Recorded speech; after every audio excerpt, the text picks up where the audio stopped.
Hello everyone. Welcome to this video on rhetorical questions. Now many of you are rather behind, and that's no fault of your own. Don't worry, I'm here to catch you up. That's why I'm making this video.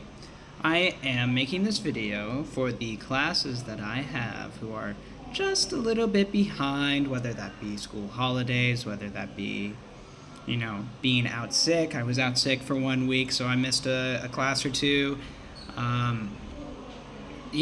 want to make sure everyone's caught up, because this is something that we are going to be having for the rest of the year. Hopefully I don't get any text during this. You saw a little swipe down, but that's all right. We'll be good, guys. We're going to talk about rhetorical questions. Now, where would we be? Without rhetorical questions? Psst, guess what? This is a rhetorical question, right? So why do you think this is a rhetorical question? Take a few seconds. Think to yourself. Okay, very good, right? This is a rhetorical question because it is a question in form, not in function.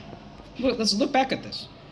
This is not actually asking a question, right? This is not looking for an answer, right? It's used to make a point, right? You point your finger, right? But no, this is like a figurative point. This is a statement. It's used to say something. And because it is a question, it has a added effect that if you just stated it, you wouldn't have. Instead, you are asking these questions different from a regular question because it does not require an answer. I'm not looking for an answer when I ask a rhetorical question. No, I'm just asking you to answer it yourself. I'm asking you to think, right? I might even be trying to persuade you, right? But at the bottom line, rhetorical questions, what do? They provoke thought. What does that mean, to provoke? It means it makes you think. And that's the power of rhetorical questions, is that they can make you think in a way that statements can't. Right? This question forming is a fantastic way to get other people to think about what you're thinking about. Okay? So this is an example that I have. I wanted to pull out a story. I didn't make this video. I didn't. But I put this video in here because I want to use a little bit of an example for you guys, and I want to give you a little bit of a background. This is a story. It's called The Life of Pi. Right? The Life of Pi. It is about this boy right here who gets stranded at sea with a tiger. Yeah, that's quite intense. It's a very good book. It's also a movie. That's what this video is. It's just a clip from the movie, 2012. So, wow, that's like over 10 years ago. It has CGI in it, so I think the CGI's gotten better. Obviously, CGI gets better every year. There's something about the tiger, though. I prefer books, obviously, because you get to imagine, right? And imagining a tiger, I feel like is more powerful. Anyway, but look at this. Okay, so it's not just a tiger. There's also an orangutan who's on the boat. A hyena, that's what we have right here, a hyena. And what's that? That is a zebra. What happened? Like, how do they go on this boat? Well, there was a boat crash. See, there was a boat. The boat crashed. There was like a storm. Boat crashed. And you might be wondering, then why were there animals here anyway? Look, there's Pi, the boy. There's a zebra. There's a hyena. There's the orangutan. There's the tiger. Well, the thing is, Pi right here.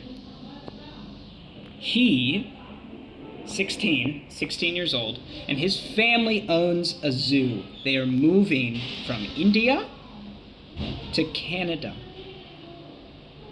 And while moving, they own a zoo, and they need money. Everyone needs money, and they're doing it by selling the animals that they had in their zoo. And in this zoo, they had a lot of animals, just as all zoos do. Okay? But this zoo, right, what they're doing, well, why they have the animals here is because they're not taking a plane to Canada. They're not walking to Canada. You can't take a train to Canada from India. There's an ocean in the way. So they got on a boat, and along the way they're going to like stop at like a city, sell the tiger. Stop at a city, sell the hyena, right? But unfortunately they have a ship crash, it leads to this, it leads it, Pi is the only survivor, as well as the tiger. You might be wondering, well, where did the orangutan go? Where did the hyena go? Well, come on, guys. The hyena ate the zebra, okay? Then the orangutan attacked the hyena. The hyena fought back and then killed the orangutan. And then, while it was just, at this point, it's just hyena boy and, the boy's name's Pi, and the tiger. The tiger ends up killing the hyena, and then eats the rest of them, right? The leftover carcass of the zebra, the leftover carcass of the orangutan, eats the hyena in whole. And the boy here, Pi, is like, I have no chance against a tiger unless I use my brain. He uses his knowledge of tigers to train the tiger. So, they die. Well, they don't die. Spoiler alert, Pi survives, and so does the tiger. They make it back home. Well, they don't make it home. They land in Mexico. But that's not important. We're going to move on. I want to show you an example of a rhetorical question that happens. These are Pi's parents, okay? And what happens is, right, they made the decision to sell their zoo, to move to Canada, and the mother, she's feeling a little bit homesick. She's scared. I mean, I would be scared. I was scared whenever I moved from the United States to Thailand, right? That's an intimidating thing.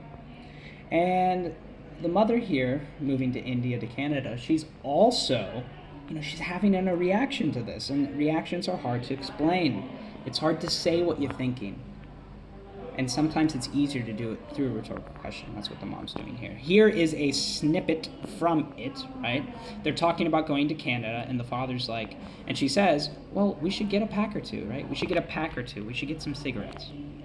And the father's like, what? We don't even smoke. Why would we get cigarettes, right? And it's like, oh, this is a rhetorical question that the mother's using. And she goes through and she says this. Just take a second and read that. Yes, they have tobacco in Canada, but do they have cold flake cigarettes? Do they have Arun ice cream? Are the bicycles heroes? Are the televisions Onitas? Are the cars ambassadors? Are the bookshops, Hippigan Botams? Such, I suspect, were the questions that swirled in my mother's mind as she contemplated buying cigarettes. These are all brands. Not only are they brands, not only are they companies, but they are Indian companies. If you buy a bicycle in India, it's going to be made by Hero. But in Canada, it might be made by like Schwinn, for example. If you have a car in India, it's going to be an Ambassador. But in Canada, maybe it's like a Ford. Maybe it's, it's more American influenced. The ice cream, right? Right? What kind of ice cream? They're not Oreos, not Oreo ice cream. Oreo's a brand, right? It's Arun. And granted, this is a little bit old, right? This is a little bit in the past. So maybe these companies aren't still around. But I want you to picture it. Like, take, for example, like Mama, right? Everyone in Thailand knows Mama. It's like instant noodles, right? In Ohio, we have instant noodles too, but the brand is not Mama. The brand, it's called Top Ramen. And it's the same thing, like it's the same instant noodles, right?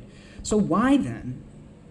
Why would you be asking these rhetorical questions, right? Why would you be saying, yes, they have instant noodles in Ohio. Imagine you're moving to Ohio. But do they have Mama noodles, right? And to be fair, we don't. In Ohio, we have Top Ramen, so it is different. So why is she asking these questions? Take it back. Why is the mother wondering these things? Well, it's because this isn't it's not what she's trying to say. She's not actually asking these questions, because let's take all the answers. Do they have gold flake cigarettes? No, they don't. All the answers. Is the RN ice cream? No. Are the bicycles heroes? No. Are the televisions Onitas? No. Are the cars ambassadors? No. All of them are no. The father knows that. The mother knows that. Pi, the son, he knows that. But she asked them anyway. Why? Because she's trying to make a point. She is trying to say. She is trying to provoke thought. She is trying to say to her husband, I'm going to miss India. Yeah, life goes on. Yeah, we have food.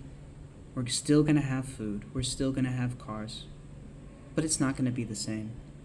And she used a rhetorical question to display that, to communicate that, right?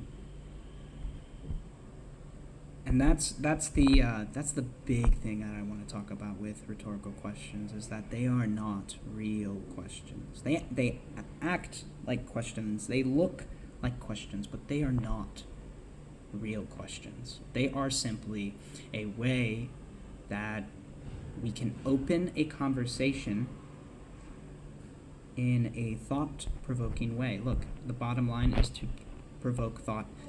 Rhetorical questions, it creates thought. It inspires ideas, and that is the big point of rhetorical questions.